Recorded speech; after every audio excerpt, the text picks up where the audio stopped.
retrouve pour la 3e session des Nightlife par Warehouse et compagnie et Craze.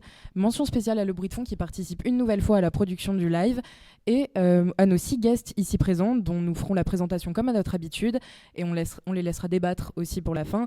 Mais bien sûr, en deuxième partie, un set d'Axel Picodo et Toumei au VJing qui se produira lui aussi pour sa première fois devant un public, du moins nos viewers, si j'y arrive.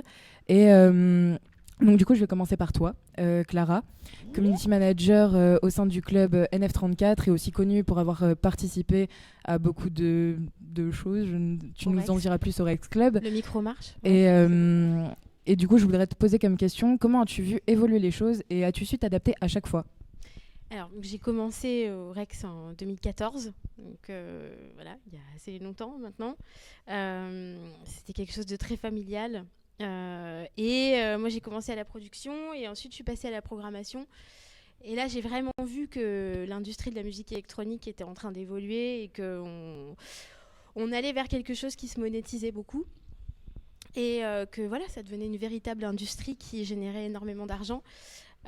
Aujourd'hui, je suis très fière de ce que ce milieu est devenu et des gens qui y participent et des soirées qui se passent et voilà. Et donc je suis maintenant à NF34. C'est vrai que je suis passée par deux clubs, donc le Rex Club qui est quand même une institution à Paris. Et donc je suis très fière d'avoir été là-bas. Et maintenant à NF34 aujourd'hui, voilà, une autre façon d'envisager le clubbing. Toujours underground. Avec une programmation qui a une très bonne ligne selon moi. J'ai vu les choses évoluer.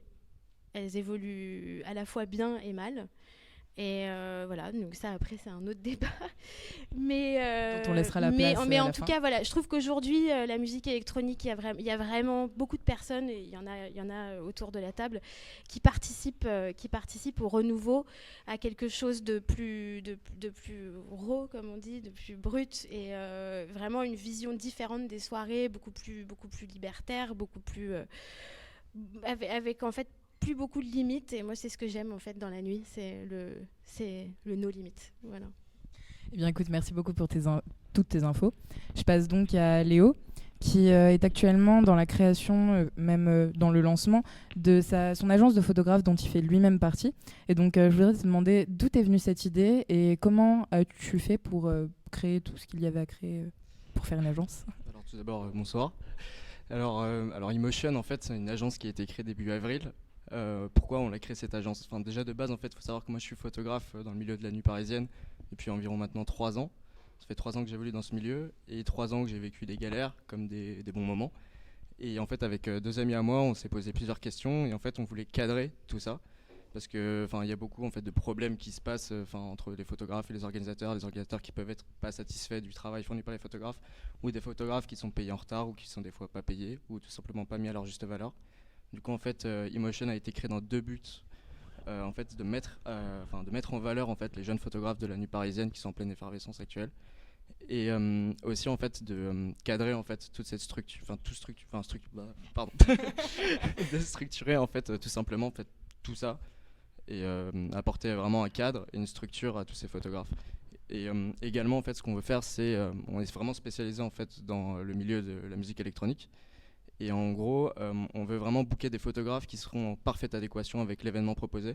Donc un style qui représentera en fait au mieux cette soirée pour après faire de la communication qui soit adéquate, quoi. Voilà. Bah écoute, merci beaucoup. Du coup, je passe à Arnaud. Tu es donc organisateur des événements Vrish qui sont ancrés dans la scène parisienne depuis un petit moment maintenant, avec plusieurs événements à votre actif et un festival qui arrive bientôt. Je voudrais te demander qu'est-ce que tu nous réserves pour la suite. Alors bonsoir à tous, oui, Vrish House, collectif originaire de Gif-sur-Yvette, donc au fin fond du RER B. On opère sur Paris, région parisienne, ça va faire maintenant 5 ans. Création en mai 2014. Là, on a vraiment envie de passer, de franchir un cap, surtout sur ce 5e anniversaire. Donc, qui va se dérouler sur 5 événements, donc 2 dates au Glazart. Puisqu'on a une résidence depuis maintenant 2 ans qui s'appelle Vrish That Beach, donc avec la première le 28 juin, puis suivie du 13 juillet. Ensuite, on va avoir donc le festival Vrish sur Yvette, que l'on tourne pour la première année sous cette désignation de festival à proprement parler, puisqu'on était les 2 dernières années sous cette désignation d'open air. On n'avait pas cette prétention de faire un festival pour faire un festival, donc on a décidé de mettre les gros moyens, les gros investissements pour vraiment dynamiser cette région dans le cadre du projet du Grand Paris, puisque ça va se dérouler sur le campus de Saclay. Donc on va être sur 2 jours, le premier jour sur le complexe sportif de Moulon, là où on avait déjà fait une ancienne grosse stuff qui s'appelait Gymnasium. On avait investi un immense gymnase, donc là ça va se dérouler sur 3 scènes, donc dans un gymnase dans un gymnase court de tennis même, et 2 scènes extérieures. Et puis le lendemain, ce sera dans le parc du Château de Belleville, que l'on connaît depuis ces 2 dernières éditions. Et après, on va se diriger vers le 20 juillet sur un open air à Bobigny, où on a entre guillemets remporté un appel à projet avec Splitzer et Imported, et qui sera suivi d'un after à la folie pour prolonger les festivités. Que de jolies choses pour l'été. Exactement. Exactement. Bien, écoute, je vais laisser la parole à Cyrielle, qui est donc rédactrice au sein de Webzine de la sphère parisienne. Et je voudrais te demander, après 10 ans de métier dans la communication pleinement, comment as-tu vu, encore une fois, les choses évoluer au sein même de la rédaction et de la création de Webzine? Alors bonsoir à tous. Donc effectivement, je suis rédactrice au sein de Delighted et donc au sein de Sinners Magazine qui vient d'être lancé il y a peu de temps.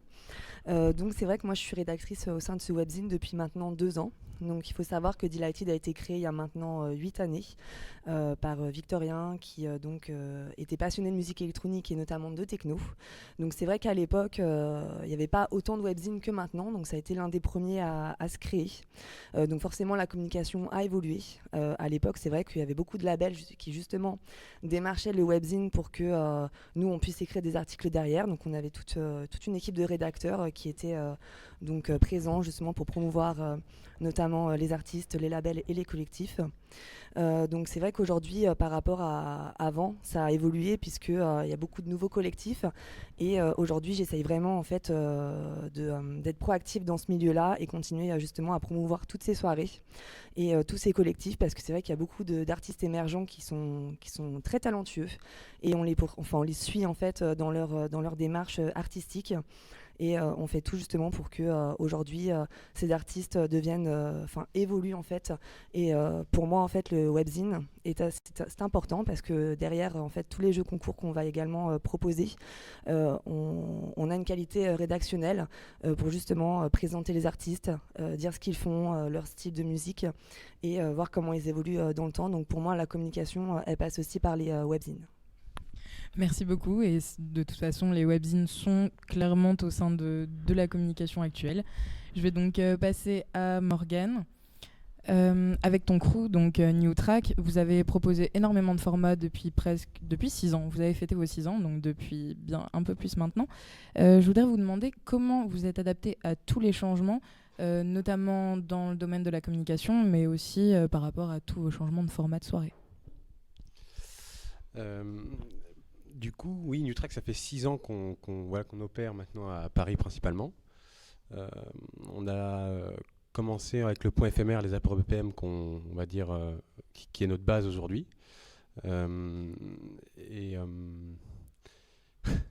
Voilà. Non. Et du coup, en termes de communication, aujourd'hui, on va dire, il y a ce qui nous a permis aujourd'hui, en fait, on a un renouveau cette année avec les apéros BPM, et ce qui nous a permis de revenir sur le devant, c'est de nous reconnecter avec, on va dire, notre audience et les gens qui nous suivent. Et pour ça, on met en place en fait des groupes dans lesquels on communique avec eux et on échange en fait directement. Et ce qui nous permet de mieux comprendre ce que veulent les gens aujourd'hui et de pouvoir en fait les mettre en avant dans nos événements.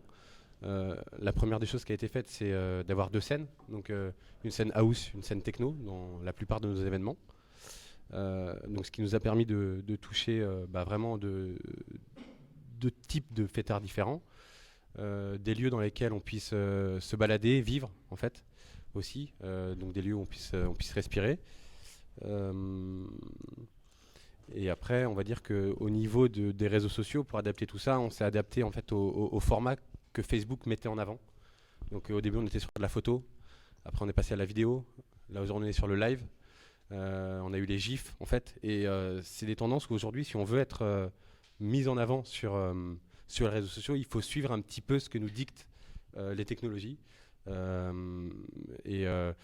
après, il y a les problématiques de reach, les problématiques de like, où on a tous une course un peu à ça.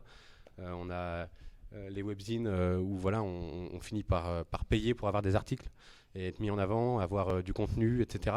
Donc il faut... moi, ce que je dirais voilà, pour les gens qui se lancent aujourd'hui et qui veulent pouvoir être visibles, c'est suivre un petit peu les actualités et on va dire technique voilà, technique sur les réseaux sociaux et pouvoir jouer dessus et s'amuser en fait. Voilà, nous aujourd'hui ce qu'on fait c'est qu'on regarde la vidéo et voilà, on va faire des teasers sur lesquels on s'amuse, on va faire des gifs voilà, qui essayent de parler aux gens qui nous suivent. Donc voilà, c'est à peu près ça. Il me semble aussi que tu mixes à tes événements. Ouais, ça fait quelques années. En gros, au départ de Nutrack, c'était avec Antoine. On était un blog de musique. On listait une musique quotidienne tous les jours sur un blog. De fil en aiguille, en aimant la musique, je me suis mis à la musique. Lui s'est mis à la programmation. Et depuis 6 ans, c'est une belle histoire. Alors après, effectivement, il y a du positif, du négatif. On a chacun nos problématiques sur ce qu'on aimerait plus tard, des visions différentes. Mais voilà, ouais, je mixe et je mixe seul, je mixe avec des amis. Diversifié. Ouais, je diversifie. Merci beaucoup. Je suis passée à Mathilda, qui est actuellement donc, au monopole de la scène Warehouse Queer, qui a aussi touché à énormément de métiers dans ce domaine-là. Je voudrais savoir qu'est-ce qui t'a le plus plu, qu'est-ce qui te plaît le plus dans ce que tu fais, et bien sûr, qu'est-ce que tu nous réserves pour l'avenir de Possession. Déjà, bonsoir tout le monde. Alors, c'est vrai que j'ai commencé assez jeune en fait. J'ai eu la chance de faire une école où on avait le droit de faire pas mal de stages. Et je pense que c'est d'ailleurs, si c'est un conseil que je peux donner aux générations qui arrivent, c'est que je pense que c'est vraiment quelque chose qu'il faut faire, c'est trouver un endroit où à la fois on a des cours mais on a aussi des stages qui te permettent de rencontrer le maximum de gens et le maximum de personnes qui peuvent ensuite t'aiguiller vers ce que tu as envie de faire tout simplement et voilà. Donc ouais, j'ai commencé très tôt chez Village Webs. Au départ j'étais un peu comme Cyrielle, je faisais du webzine et beaucoup de rédaction. Et ensuite, j'ai été débauchée par Trax Magazine et ça a été mon premier vrai taf. Et d'ailleurs, je les en remercie encore, même si c'était pas les meilleures conditions de travail, mais c'est vraiment quelque chose qui m'a apporté énormément dans ma vie de tous les jours et dans ma manière aussi d'organiser des soirées, de parler avec les gens et d'être en contact avec le public aussi. Et ensuite, du coup, moi je chantais beaucoup et j'ai rencontré la personne avec qui j'organise des soirées actuellement qui s'appelle Anne-Claire. Et ouais, voilà, s'ensuit des tonnes et des tonnes d'organisation et voilà, et c'est juste de la passion en fait. Je pense qu'on est passionné, on s'en fout de monter 1 ou 40 soirées, en fait on le fait, même si ça peut demander beaucoup de travail et pas beaucoup de sommeil, on le fait quand même. Ce qui me plaît le plus, c'est que là en ce moment je suis au Cabaret Sauvage en tant que responsable communication. Mon vrai métier, entre guillemets, je fais de la communication, je suis DIRCOM, voilà. Après, est-ce que c'est ce qui me plaît le plus? C'est quelque chose que je pense, entre guillemets, bien faire et j'espère ne pas me vanter quand je dis ça. Donc c'est quelque chose dans lequel je me plais et dans lequel j'évolue. Mais après, clairement, moi, ce qui me plaît le plus, c'est la direction artistique. Et c'est ce que je fais sur Possession et sur Jeudi Banco et sur d'autres projets qui arrivent. Voilà. Après, donc si jamais il y a un club qui veut un jour que je fasse son DA, avec grand plaisir, je vais passer des petits messages.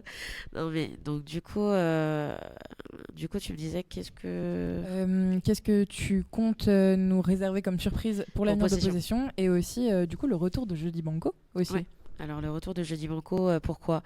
Parce que on aime beaucoup trop d'artistes et on pouvait pas tous les booker sur Possession. Et c'est vraiment une frustration extrême pour Anne-Claire et moi, vraiment. C'est qu'on découvre des artistes tout le temps, on chine beaucoup, on digue beaucoup, et on découvre tout le temps de nouvelles têtes, et on a tout le temps envie de les faire jouer.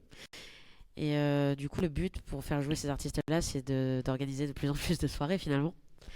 Et voilà, ça faisait Jeudi Techno, ça faisait 2 ans qu'on avait monté ce projet, ça marchait plutôt bien. On avait arrêté de manière un peu, d'un coup d'un seul comme ça. Donc voilà, on a eu envie de recommencer. On espère que ça marchera aussi bien. En tout cas, on s'est fait vraiment plaisir sur les line-up. On s'est fait plaisir sur la DA qui est complètement what the fuck. Et merci Louise d'ailleurs aussi au passage pour la DA qui est complètement what the fuck et qui va pas du tout avec les codes de la techno. Donc vraiment, on s'est fait plaisir surtout. Et du coup, pour Possession, ce qui arrive, il y a plein de belles choses, mais malheureusement, je peux pas tout dire. Mais en tout cas, là, on a lancé le 5 juillet un événement hardcore avec Concrète. Voilà, on a une résidence chez eux à peu près tous les 3-4 mois maintenant. Et on est content de le faire. Ça nous permet d'expérimenter de nouveaux domaines et de nouveaux line-up qu'on peut pas forcément se permettre de faire sur les possessions warehouse. Et de prendre des risques aussi. Donc voilà. Mais sinon, il y a de très jolies choses qui arrivent. Très très jolies choses. On attend de les voir. On attend. Bien écoutez, merci beaucoup de vous être présenté, d'avoir pris le temps. Mais je vais laisser place au débat avec une première question qui est: avez-vous tous une communauté sur vos réseaux qui la fait vivre et qui est bien propre à elle-même, premièrement? C'est pas une question fermée, vous pouvez juste hocher de la tête et dire oui. Donc là où je veux en venir, c'est comment arrivez-vous à la capter? Et pensez-vous que Facebook est réellement indispensable à la communication d'un événement, d'un média, d'un crew, tout simplement, peu importe où est-ce qu'il veut aller?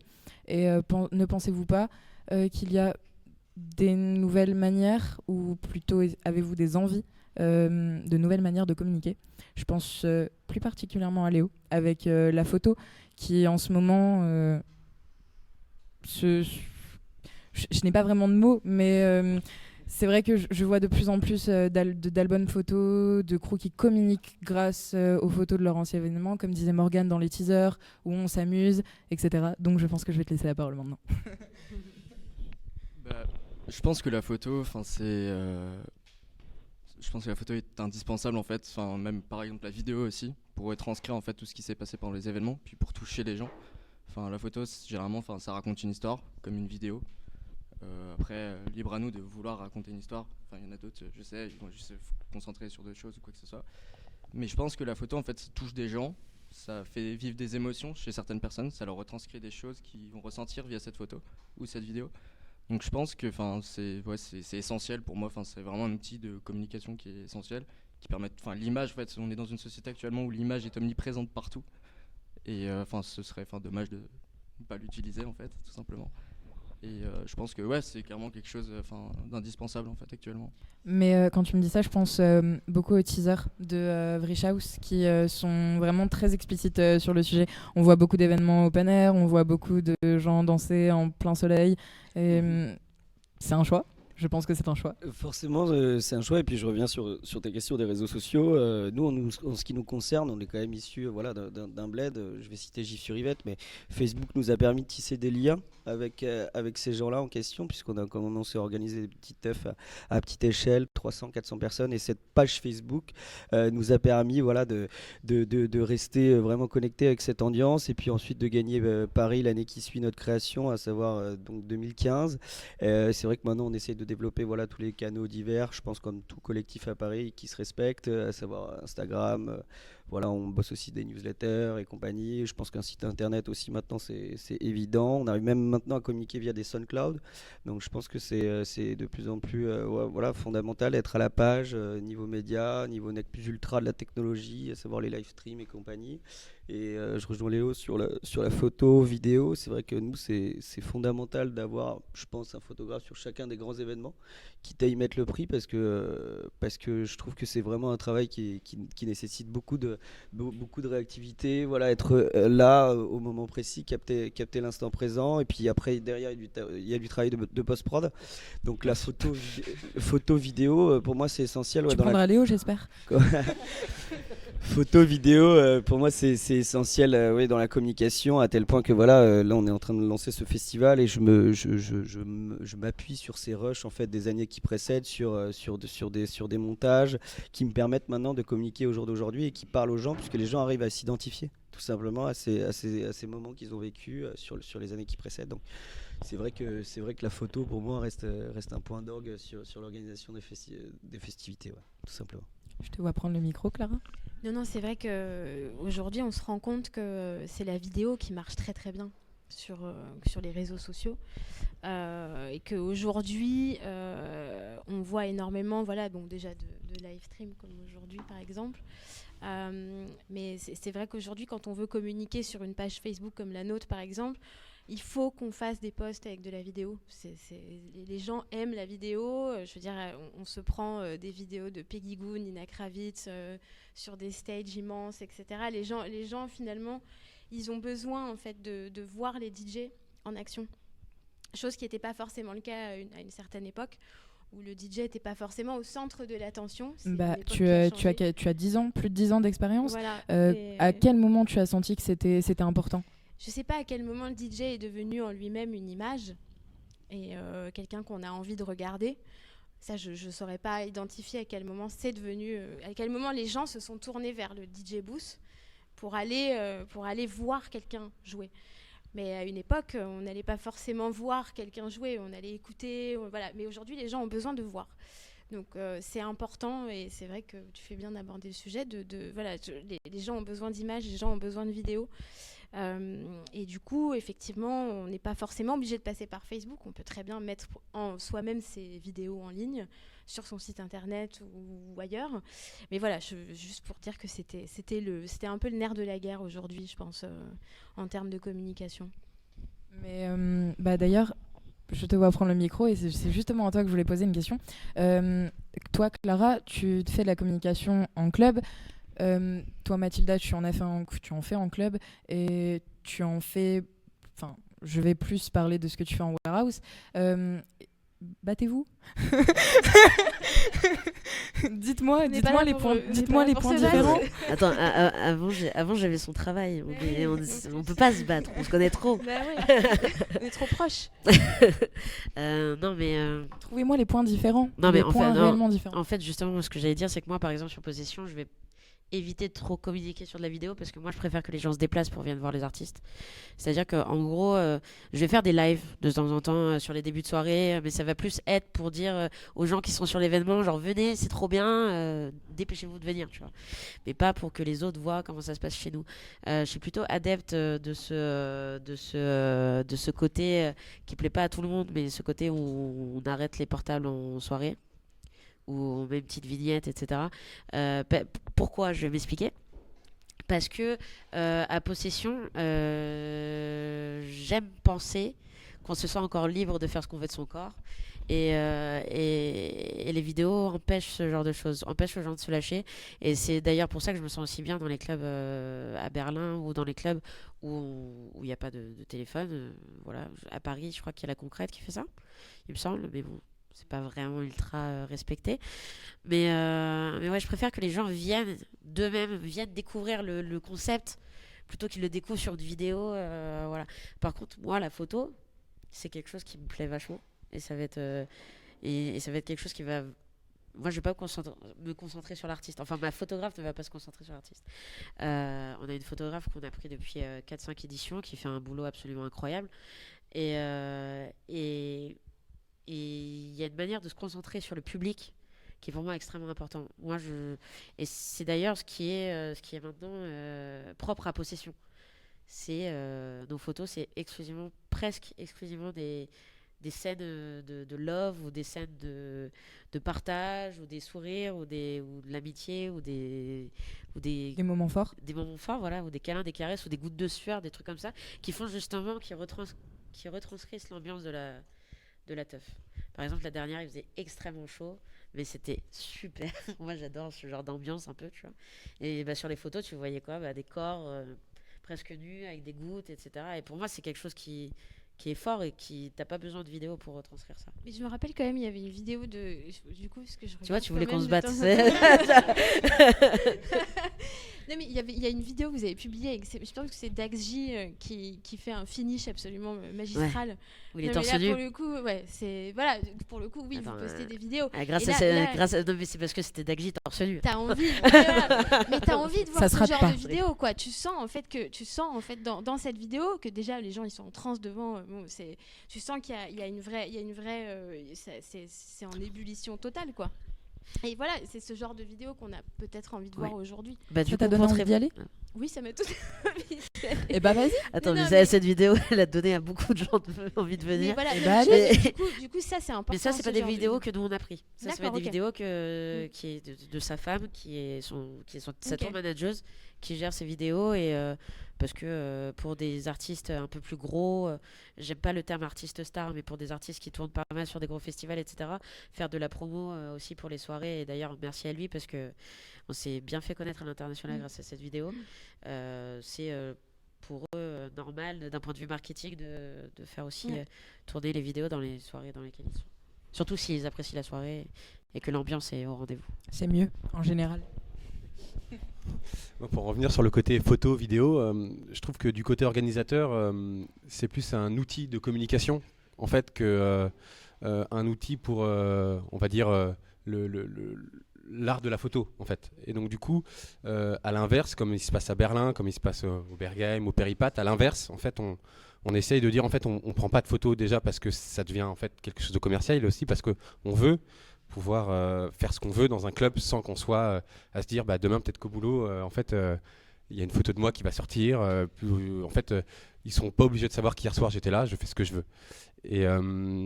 et du coup c'est là où je trouve que dans le côté photo et vidéo bah voilà, il y a un peu une contrebalance qui se fait et qui essaye d'aller à l'encontre de tout ça, que je trouve bah voilà, super intéressant en fait. Et voilà quoi. Mais pour en revenir aussi sur le sujet de la vidéo, du fait qu'aujourd'hui on a envie de voir de la vidéo, etc. Moi je vois aussi ça, enfin un peu différemment, c'est-à-dire qu'aujourd'hui on pense que la vidéo, enfin elle est aussi visible que ça, c'est parce que les gens veulent la voir, mais aussi parce que Facebook la fait voir. C'est-à-dire qu'aujourd'hui on va poster une vidéo ou une photo au même moment avec la même page et le même nombre de likes, on va se rendre compte que la vidéo... Facebook fait en sorte que tu postes des vidéos, bien sûr, évidemment. Exactement. Il te pousse à le faire. Et du coup, moi, c'est là où j'ai plutôt tendance à dire il faut qu'on sorte de ça, en fait. Parce que, en fait, on est dans une machine, en fait, où Facebook nous dicte quoi faire. Et le jour où il dira, bah écoutez, maintenant, et c'est ce qu'il fait, si vous voulez être visible, il faut payer.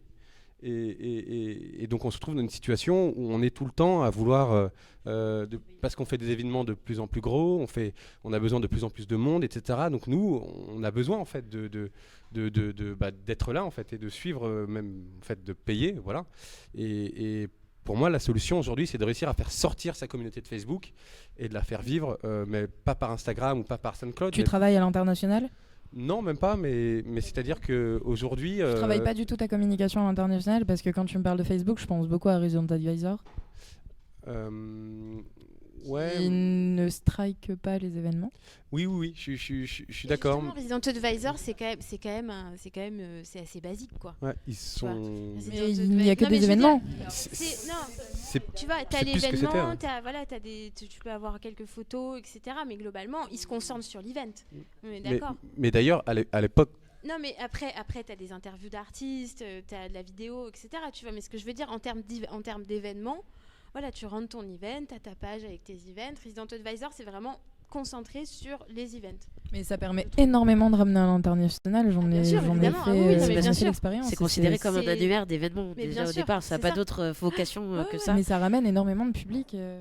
Bien partout. Mais quand tu veux toucher un public étranger, il vaut mieux référencer tes événements sur Resident Advisor. Moi, quand par exemple, je sais pas, je vais à Berlin ou je sais pas, dans une capitale européenne, que j'ai envie de sortir, je vais directement aller voir sur Resident Advisor ce qui se passe. Je dis pas qu'il n'y a pas d'autres canaux, mais c'est un peu l'endroit où c'est un peu les pages jaunes de la techno, quoi. C'est ça, exactement.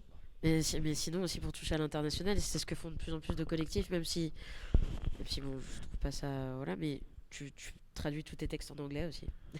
Voilà, et c'est ce que tu vois sur le plus d'événements en ce moment, surtout des événements en warehouse, ou en lieu atypique, parce que j'aime pas trop le terme warehouse. Mais ouais, c'est presque tous les événements sont traduits en anglais maintenant. Pour les gros événements, en tout cas, où tu es sûr que tu vas toucher. Les artistes aussi. On voit que les artistes, ils ont tendance, même gros comme petits, maintenant à écrire leurs textes en français et en anglais, en fait.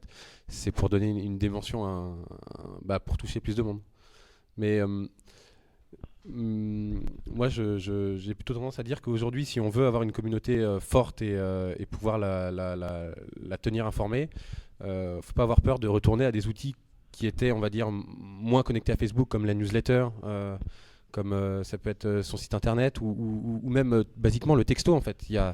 Alors après, évidemment, on ne peut pas faire un événement à 2000 personnes au texto, mais on peut avoir une partie de sa communauté qu'on informe. Ça se vaut les textos, ça se vaut. Non, mais quand je dis le texto, quand je dis texto, ça peut être du groupe WhatsApp, ça peut être en fait des choses un peu plus... Ou des technivals. Est-ce que toi, par exemple, t'aimes quand on t'envoie des messages de soirée sur Messenger? Quand non, on te dit, mais... tu vois, on t'envoie des messages perso en disant, voilà, il y a telle soirée. Aujourd'hui, on s'inscrit tous dans des groupes Facebook pour suivre l'actualité. Ça peut être, il y a des gens qui utilisent, on va dire, ces outils pour communiquer, en fait. Et c'est peut-être s'adapter pour moi, plus à ça. Et c'est plus en fait, évidemment que Facebook, il est indispensable aujourd'hui pour faire sa communication. Mais moi, ce que je trouve dommage, c'est qu'on s'enferme dans une machine où on est en fait finalement on est client de Facebook et en fait on est tous clients de Facebook. Moi je dis il faut revenir au flyer voilà, on revient au flyer et puis pour le côté international le flyer après c'est un petit peu mais justement Cyrielle, je voudrais te poser une question. Ton média est-ce qu'il fait de l'international, de l'anglais, est-ce qu'il traduit des posts ou des articles? Est-ce que vous touchez d'une communauté à ce niveau-là, ou est-ce que vous touchez vraiment un public français qui tourne autour de ce qui se passe en France ou aux alentours? Alors, c'est vrai que Delighted, on est assez centré français. D'ailleurs, c'est un peu les projets futurs, en fait. C'est vraiment de se développer. Donc, on est bien connu en France, mais continuer à se développer en France et après à l'international. La dimension internationale qu'on va avoir chez Delighted, ça va être les interviews d'artistes. C'est vrai qu'on essaye d'être toujours en corrélation avec les événements qui vont arriver soit le week-end d'après ou celui de la semaine prochaine. Comme ça, voilà, en fait, on sort pas juste une interview parce qu'on aime bien un artiste. Non, comme ça, en fait, il y a un lien directement avec un événement international, ce qui fait qu'après, l'artiste donc va avoir son interview sur notre page et va le divulguer sur ses réseaux sociaux personnels, en fait. Et c'est comme ça qu'on va pouvoir développer le réseau international. Et j'ai parlé de Sinners aussi parce que Sinners, ça va être plus centré international également. À chaque fois qu'on sort un article, en fait, on le traduit en anglais. Comme ça, voilà, les personnes étrangères ont accès aux différents articles. Et c'est aussi comme ça que les artistes se font connaître, que les soirées se font connaître. Parce que justement, on prend la peine de traduire en fait. Et après, les artistes peuvent partager. Et il y a toute leur communauté qui peut comprendre déjà ce que l'artiste raconte. Mais chez Delighted, voilà, on met une partie en anglais et une partie en français. Donc comme ça, tout le monde est content. Mais tu arrives à toucher des communautés. Enfin, est-ce que tu vois la différence de communauté entre tes webzines et entre le fait d'un webzine un peu plus français, local, on va dire, et un autre un peu plus international? Alors on voit la différence parce que bon, chez Delighted on est connu vraiment en France et pas trop à l'international. Et puis en plus il faut savoir que chez Delighted en fait nous sommes des passionnés, qu'on n'est pas du tout rémunérés par rapport aux articles qu'on fait et que lorsqu'on fait un partenariat on ne demande pas du tout de cachet derrière. Donc c'est vraiment pour le plaisir. Donc c'est notre temps libre qu'on utilise justement pour développer ce webzine. Donc forcément par rapport à des webzines où là les personnes en vivent, c'est plus compliqué pour nous en fait de se développer à l'international que d'autres webzines. Par exemple j'ai pensé à Trax qui est quand même très présent. C'est un acteur majeur en fait dans le monde électronique. Donc forcément, eux, en fait, ils ont plus de temps, plus de moyens, plus de possibilités, en fait, pour vraiment se développer à l'international que nous, qui postons environ un article par jour. Et ça va être sous plusieurs formats, soit l'interview ou la playlist également d'artistes. Tu peux prendre la parole, tu as le droit. Non, je rebondissais sur le fait de comment tu peux faire connaître tes soirées à l'international. Personnellement, de mon côté en tout cas, et je pense pour la majorité des collectifs techno et house, tout se passe sur Instagram en fait maintenant. Moi perso, Facebook, c'est une vitrine parce que voilà, quand tu as une page qui a un certain nombre de likes, etc., c'est une belle vitrine et tu touches forcément des gens. Mais pour moi, tout se passe sur Instagram maintenant. C'est vraiment. Enfin, Instagram a été racheté par Facebook, mais donc. Mais bon, ils savent eux-mêmes que c'est le futur, tu vois. Non, vraiment, tu touches tellement de gens. Genre, tu postes un visuel, en 2 minutes, je vais toucher 150 personnes. Alors que sur Facebook, je vais avoir 5 likes, tu vois. Je suis assez d'accord avec ce que tu dis. En fait, c'est vrai. En fait, sur Facebook, il y a tellement de choses qui défilent tout le temps. Il y a des événements pratiquement tous les jours, des sorties de photos tout le temps, enfin, et plein d'articles qui sortent tout le temps par différents webzines. Ce qui fait que maintenant, c'est vrai que Instagram, c'est vraiment le nouveau média et qu'il va falloir exploiter de plus en plus. Et d'ailleurs, c'est ce qu'on fait déjà chez Delighted. Surtout qu'en fait, excuse-moi, mais sur Facebook, en fait, moi je trouve que c'est surtout devenu un agenda plus qu'autre chose. Ou enfin pour les groupes avec nos amis ou ce genre de choses, ou enfin pour échanger, ou enfin tout simplement Messenger en fait. Mais après, pour revenir en fait sur l'image ou quoi que ce soit, on va plus être captivé via Instagram. Et je pense que c'est pour ça qu'il y a plus de monde sur Instagram maintenant que sur Facebook, parce que tout simplement l'image en fait, ça nous parle plus. C'est ça en fait. Oui, mais puis en plus sur Instagram, c'est voilà, quand tu likes la page et que tu regardes vraiment les stories, c'est que tu es vraiment investi à 100% dans l'histoire du collectif. Et voilà. Et aussi un autre média, c'est SoundCloud, qui permet vraiment de faire l'international de ouf, parce que par exemple, quand tu montes une scène, une chaîne de podcast, on a monté les possessions podcast, etc. On a la chance d'avoir des podcasts d'artistes internationaux. Là, le dernier, c'était voilà. J'ai le nez complètement bouché, du coup je n'arriverai pas à dire le nom de l'artiste. Voilà, et que tu peux toucher 10 000 personnes en une semaine, et bah c'est pas négligeable. Donc je pense que c'est des médias vers lesquels il va falloir se tourner vers le futur, vraiment. À tel point, je rebondis là-dessus parce que c'est vrai que Facebook maintenant se met un peu à la page de ce qui marche chez Instagram, à savoir les stories sur la page. Je pense qu'on n'a pas abordé le sujet, mais je pense que maintenant c'est devenu une évidence que quand on envoie des briefs à nos créas, on est obligé d'avoir ce format story, Square, Insta et compagnie. Et c'est vrai que oui, par rapport à Facebook, ça devient très redondant. C'est vrai que poster pour poster, je pense qu'on est vraiment tombé dans cet engrenage-là, à recevoir des notifications pour booster cette publication parce que ça va vous faire toucher telle audience. C'est quand même qu'on est rentré dans un certain moule dont même nous, je pense qu'on a du mal à sortir parce qu'on s'entête et que maintenant on calibre nos budgets en fonction d'eux.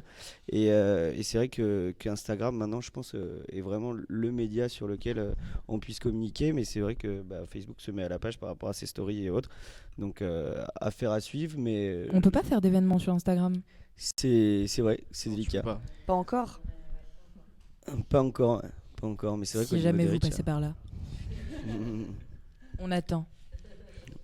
Mais je suis d'accord en fait avec la discussion, c'est-à-dire que aujourd'hui en fait le monde va vite et on n'a plus le temps en fait de lire les descriptions qu'il y a sur Facebook en fait. C'est vrai que les événements ont tendance souvent à présenter les artistes. Bon, forcément on a des notifications, donc on va dessus, on va regarder qui est l'artiste et ce qu'il fait. Mais l'avantage avec Instagram, donc c'est déjà les stories. C'est vrai que les stories, on se dit que c'est la dernière information. Et c'est vrai que c'est ça qui va nous donner envie d'aller regarder et de s'intéresser. Pareil pour tout ce qui est photos, les vidéos, c'est des choses éphémères en fait. Ça dure pas longtemps. Donc on va plus s'intéresser à une photo qui vient d'être postée maintenant qu'à une notification d'il y a 3 heures en fait. Donc c'est pour ça qu'aujourd'hui, Delighted d'ailleurs, on sort un événement le 14 juin avec Amélie Lance. On utilise beaucoup en fait Instagram pour justement faire bouger en fait l'événement et pas seulement sur Facebook qui est assez redondant et ennuyeux. Je te vois, Léo, tu voulais dire quelque chose, non? D'accord, ok, t'avais le micro depuis tout à l'heure, mais d'accord. Morgane. Pour moi, ce qui fait que Instagram, en fait, il cartonne, c'est qu'au départ, il est fait pour la photo et la vidéo. C'est un réseau social qui est fait pour ça et qui n'est fait que pour ça, d'accord. Donc en fait, pour toi qui fais de la photo, pour les gens qui font de la vidéo, c'est un média qui permet en fait de mettre en avant, si on a du contenu de qualité et qui permet de diffuser, avec une grande force. Alors que Facebook à côté, en fait, il fait tout. C'est une machine à tout faire. Et donc du coup, on se perd en fait dans cet outil avec les événements, les photos, les groupes, les vidéos. Et c'est pour ça que d'après moi, en fait, Instagram aujourd'hui explose pour nous dans l'événementiel parce qu'on a des belles photos. En fait, on s'est adapté aux médias et aujourd'hui, on a les photos, les vidéos ont de l'importance. Et donc du coup, on a du qualité de contenu sur ce réseau-là. Carrément, ouais. Et, ouais, Mais bon, tu as un potentiel créatif sur Instagram aussi. C'est-à-dire que tu peux faire tes petits trucs, tes Ouais. petits gifs, tu peux toi-même, à la limite, monter tes petites vidéos, les mettre en story, etc. Donc, du coup, c'est en fait ce que Facebook ne laisse pas faire à ses utilisateurs. Instagram laisse un champ des possibles qui est énorme, en fait, finalement, qui te permet de pouvoir créer tes petits visuels. Bon, évidemment, tu as des créas derrière, bien sûr, mais après, voilà, tu peux... je trouve que tu peux plus t'exprimer de façon visuelle sur Instagram que sur Facebook, avec toujours ces mêmes tailles de visuels à respecter. Si tu le fais pas correctement, ça dépasse, etc. Alors que voilà, Instagram, au moins, je trouve que c'est beaucoup plus créatif pour des gens comme nous qui bossons dans la com, quoi. Ça nous permet en fait ça permet à n'importe qui de pouvoir être en fait un peu un créatif en fait. Parce qu'on prend une photo, on met un filtre, on met un petit gif, un petit truc et tout de suite ça donne de la vie. Et tout ça de son téléphone en fait. Alors que via Facebook c'est pas possible quoi. Mais je rebondis sur ce qu'a dit Clara en vous demandant, du moins à tous, qu'est-ce que vous pensez ou qu'avez-vous vu concernant les restrictions de Facebook? Il y en a de plus en plus, tu en as parlé Morgane, on le sait tous, pas besoin de souffler. Moi j'ai plein d'histoires, mais Vas-y. on a justement avec vous d'ailleurs, Exactement, ouais. parce que vous avez pris le parti de faire des visuels un petit peu olé olé, on va Ouais. dire, et voire même carrément olé olé. Mais enfin, je veux dire, qui n'a pas le droit à un moment donné de dessiner un nichon sur un flyer? C'est quand même, on a le droit de le faire, tu vois. Bah non. Et non. Et en fait, si tu veux, donc on a essayé de sponsoriser par tous les moyens ces visuels avec des gens qui se caressent. Mais enfin, moi, il n'y a pas non plus qui se roulent des pelles, tu vois. C'est pas. Et bon, finalement, on n'y est pas arrivé. Donc, Facebook a tendance à restreindre un peu nos ardeurs de jeunes personnes, mais en même temps, voilà, après ça reste une plateforme qui touche un maximum de personnes. Je pense que eux aussi ont des choses à respecter, quoi. Donc voilà, mais c'est difficile parfois de leur faire accepter des gens qui s'embrassent voilà, donc vous en avez fait les frais aussi. Ouais, on en fait les frais avec une résidence qu'on fait justement au NF34. On en est arrivé au point où maintenant la graphiste, on lui demande d'enlever les tétons sur les visuels, on lui demande de vraiment travailler le visuel selon on va dire les obligations que nous donne Facebook. Mais il y a d'autres choses qui arrivent comme la musique maintenant sur les lives. Typiquement, Oui, quand on fait un live, t'es quand- limité dans le temps en termes de. limité dans le temps, mais même quand une musique est reconnue, il la bloque. Ouais. Et donc du coup, Ta publication va être bloquée. ouais, ça c'est. Je vais vous interrompre dans le débat parce qu'on a proposé, du moins à nos viewers, de pouvoir participer à ce débat et de pouvoir poser une question. Donc normalement, il devrait y en avoir deux. Je vais vous poser la première et on reprendra ensuite. Et la première qui est: comment comptez-vous faire évoluer la techno et ses soirées? Donc c'est une question de Alexandre et on a à peu près 3 minutes pour y répondre. Allez. Tu commences. Comment faire évoluer la techno et ses soirées? Donc ça, c'est une question extrêmement large. Je dirais comment faire évoluer la techno. Déjà, je pense que la question n'est pas forcément bien posée, parce que faire évoluer la techno, ça voudrait faire évoluer le genre de la techno. Ça, c'est pas Faire notre évoluer les métier. soirées techno. Mais faire évoluer les soirées techno, c'est que je pense que ça va en corrélation avec les pouvoirs publics et avec tout ça. C'est faire évoluer les soirées techno. Il faudrait peut-être des lieux différents, il faudrait peut-être des moyens de communiquer différents. Mais ça, c'est des choses qui se font dans le temps. Moi, de mon point de vue, j'aimerais plus qu'on arrête un peu justement tous les réseaux et qu'on se concentre sur quelque chose de plus humain et de plus face-to-face et rencontrer les gens à tes soirées, discuter plus avec eux et que ce soit limite, mais c'est un peu utopiste, mais qu'on se rencontre tous ensemble et comme une grande et belle communauté, etc. Ce serait peut-être plus quelque chose qui me plairait, ça, en tout cas. Comme les raves à l'époque, un peu, quoi. C'est des Ouais, communautés. comme les... exactement. C'était des communautés. Exactement. Les gens se retrouvaient en communauté. Ouais. Et ouais, voilà, qu'on ce a- genre de choses, de faire des rendez-vous ensemble, etc. Après, le problème, c'est que les mentalités ont changé depuis les mentalités des raves.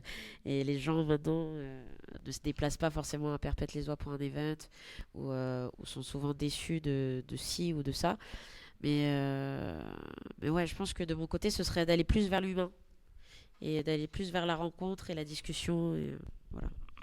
Ouais, l'humain et je rebondis sur ce que dit Mathilda aussi par rapport au pouvoir public. C'est vrai que nous, dans les circonstances actuelles, quand on vend un projet auprès de la mairie préfecture, on va toujours mettre en avant ce côté festif, musique house, électronique, et puis on va toujours rester très en retrait par rapport à la techno, histoire que ce soit une surprise le jour J.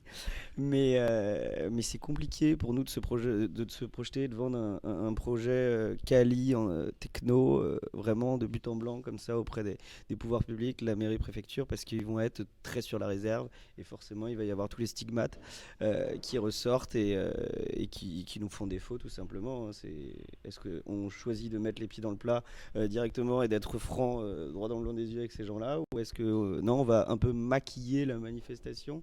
C'est vraiment la conjonction un peu dans laquelle on est quand on décide de faire les choses bien carrées de A à Z tout simplement. Je vais bien rebondir aussi en fait sur comment faire évoluer. Vous parlez d'ouverture aussi. Je pense aussi pour le public qui s'ouvre un peu aussi un peu plus, parce que quand on voit des fois, enfin c'est un peu aberrant, mais quand on voit certaines critiques sur certains collectifs qui sont super dures, et qu'après on se sent tous concernés par ce mouvement qui est la techno, etc. Et qu'on veut faire évoluer les choses et qu'après on se permet de critiquer ou ce genre de choses. Après on peut critiquer quand on est dans la constructivité, mais de là à être balancer des mots durs, etc. pour certains collectifs, je pense pas que ça soit vraiment nécessaire, et je pense qu'il faut peut-être un peu plus s'ouvrir en fait. Moi je suis d'accord, c'est quand même une ouverture d'esprit par rapport au public et au collectif. Mais après voilà, on a beaucoup à faire en fait dans ce monde-là, et c'est pas demain. On va essayer de tout changer demain, mais c'est vrai que quand on participe à une soirée et qu'on voit qu'elle est annulée par les forces alors qu'elle a été très bien validée dès le début, mais il y a même des festivals, je pense à Weather où il y a eu des problèmes avec l'alcool. Tout ça c'est inadmissible en fait. On peut pas participer à une soirée et se dire bah oui mais est-ce que oui non, alors qu'à la base tout le monde est d'accord avec ça. Donc voilà, en fait c'est une question de mentalité, et c'est petit à petit en fait en continuant à faire les soirées même avec des barrières en fait en face de nous, c'est comme ça que les mœurs vont changer en fait. Et donc c'est pour ça que je vous encourage tous à continuer à faire vos soirées d'ailleurs. Et on continuera. Mais je trouve qu'il y a justement avec les collectifs, parce que je crois que c'est le mot de la soirée, mais je trouve justement que effectivement ces collectifs entre guillemets font aussi évoluer la techno dans ce qu'elle a de plus essentiel, c'est-à-dire on se serre les coudes. Et je pense qu'il y a plein de collectifs aujourd'hui qui travaillent ensemble, qui s'associent et qui font des soirées ou des festivals ou voilà. Enfin après moi je travaille pour un club, mais j'ai un regard extérieur sur mais je travaille avec eux aussi, par exemple en tente nocturne, tu vois, où il y a plusieurs collectifs qui se réunissent sous un même chapiteau.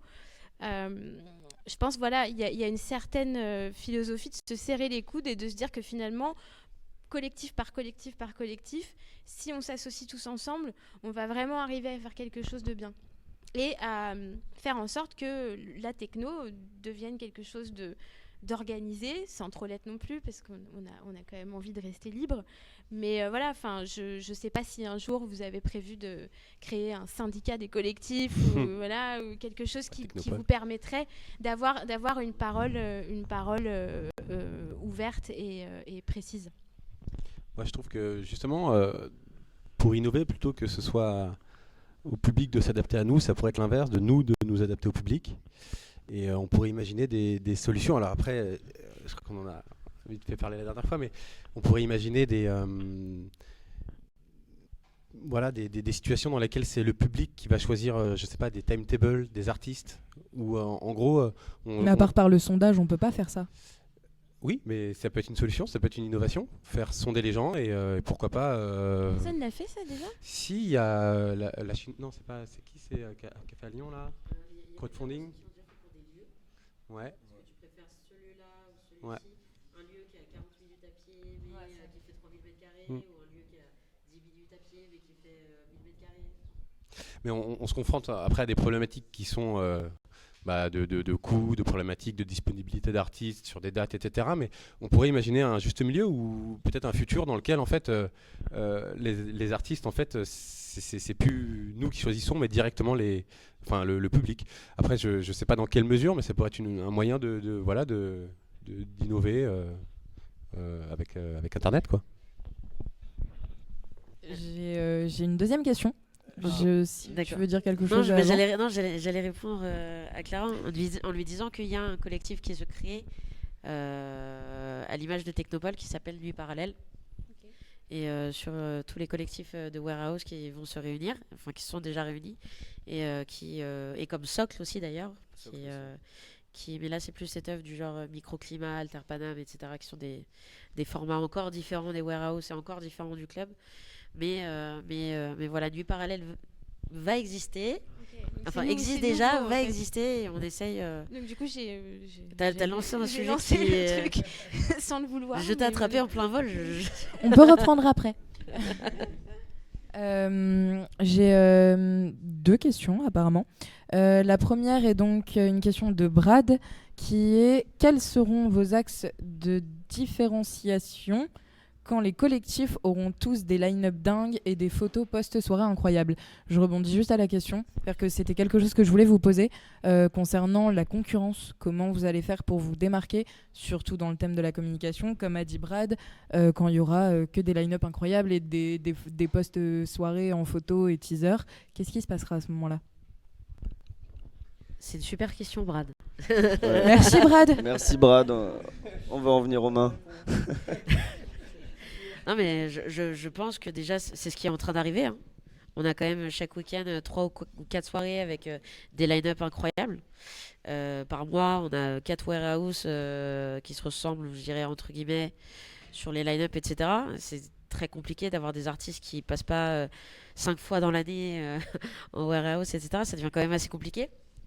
Je pense que le but pour un bon organisateur, c'est justement de trouver tout le temps quel est l'artiste de demain et quel est l'artiste que tout le monde voudra voir un moment ou l'autre. Et je pense que pour ça, il faut juste diguer, chiner à mort, voyager beaucoup.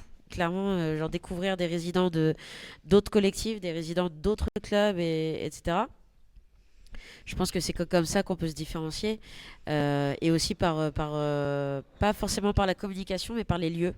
Exactement, ouais, j'allais rebondir sur le lieu parce que j'estime que nous maintenant le principal mode de remplissage ça va être vraiment trouver le lieu atypique et je vais rebondir par rapport à ce que dit Mathilda par rapport au line-up. Nous on est dans une situation où on a besoin de travailler ces line-up hyper pointus sur du club principalement et quand on va avoir des spots comme on a pu voir sur nos Bridge Basement, que ce soit à Saint-Ouen, que ce soit dans le 13e ou encore dans je ne sais quel warehouse, c'est vrai que le lieu, je pense que va faire bien 50-60% du boulot et de pouvoir communiquer sur un lieu, je pense qu'on va beaucoup plus toucher notre cible que de communiquer avec un line-up. Certes, la concurrence est rude, hein, parce que trouver l'artiste qui va vraiment coller par rapport au spot et compagnie, c'est vraiment un travail de sap et c'est un travail, comme tu disais, de digging et tout. Donc je pense que le lieu y est pour beaucoup de choses et la manière de communiquer qui s'ensuit reste un axe quand même super super important. Et l'esprit de la soirée. Justement, j'allais rebondir là-dessus. Je pense que l'atmosphère aussi et l'ambiance qu'on veut donner par notre collectif ou par notre soirée, je pense que ça aussi c'est très important en fait. Enfin, l'atmosphère, je pense que en tant que client, par exemple, j'ai 2 grosses soirées qui sont devant moi, bah, je vais peut-être préférer un truc où il y aura des lumières, des choses comme ça, que ça sera coloré, ou complètement l'opposé, où ça sera plus sombre, où je serai plus libre, comme à tes soirées où on est beaucoup plus libéré, comparé à d'autres où on sera plus fermé et réservé sur nous-mêmes, quoi. Et je pense que franchement l'atmosphère aussi, ça c'est vraiment un truc qui permettra de faire la distinction entre les deux. Merci. J'ai une dernière petite question finalement, il y en a une troisième et qui sera la dernière. On est sur les 3 dernières minutes du live. Donc la question est de Maxime qui nous dit: sans les événements, Facebook serait mort, non? Merci. Mais sans les restrictions Facebook sur les événements, je pense. On en est venu juste avant que je pose les questions sur les restrictions Facebook. Et qu'est-ce qui se passerait sans? S'il n'y avait pas de restrictions, Bah, s'il y avait moins de restrictions. je sais pas si ça serait mieux non plus en fait.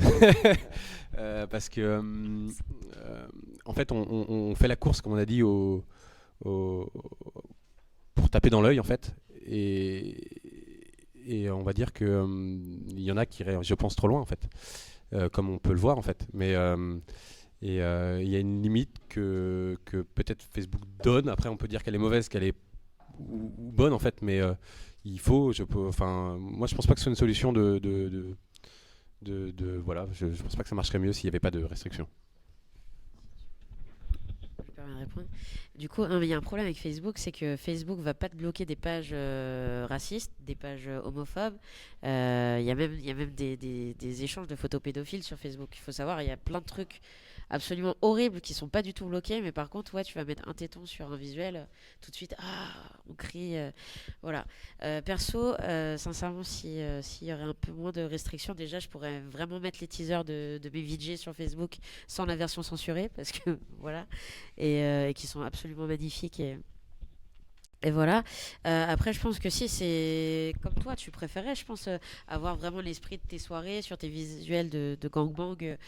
Avoir vraiment le truc comme tu le vois dans ta tête, parce que ça reflète l'esprit de ta soirée, sans forcément aller trop loin en mettant trop de beats, trop de chat, trop de machin, mais genre juste refléter ce qui se passe durant tes soirées. En effet, dans tes soirées, il y a des femmes en topless, il y a de la sueur, il y a d'autres choses, etc. Parfois, ce serait bien que Facebook arrête d'être hypocrite avec ça et qu'on puisse le mettre en avant aussi sans en faire trop. Juste, voilà, dans notre soirée, il y a ça. Être un peu plus libéré, quoi. Voilà. Genre, tout simplement. C'est vrai qu'on parle beaucoup de restrictions Facebook, mais il faut savoir aussi qu'avant Facebook, comment on faisait en fait. Tout ce qui était rave party, tout ça, c'était vraiment du bouche à oreille. Par texto. Par on texto, y c'est revient. ça. Mais il y a encore des soirées à Paris où il n'y a pas. Comment c'était avant, mais ça marchait avant. Enfin, je veux Avant, dire, ça marchait. Facebook, ça existe depuis 2008. Voilà, Ouais, quelque chose comme ça. Et avant 2008, il y avait des soirées. Ça marchait très très bien. Enfin, Exactement. Donc voilà.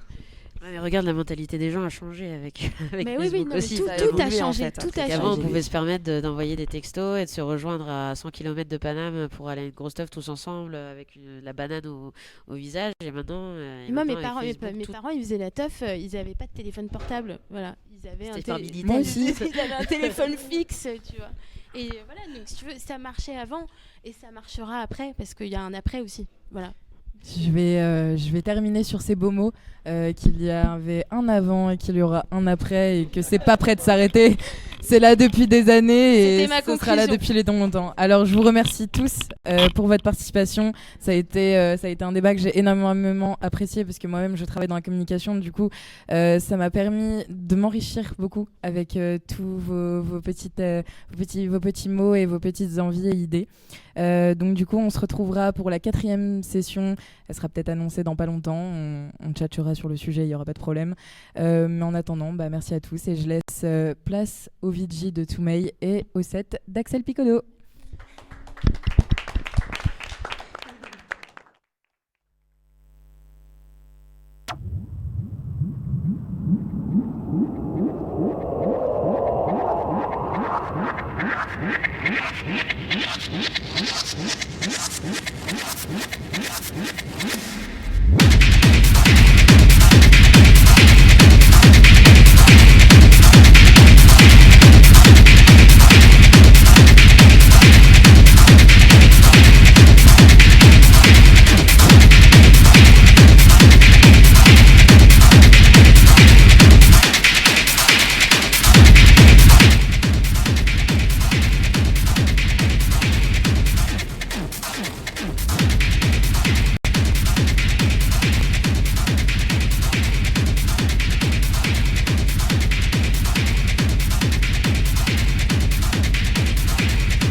Thank you.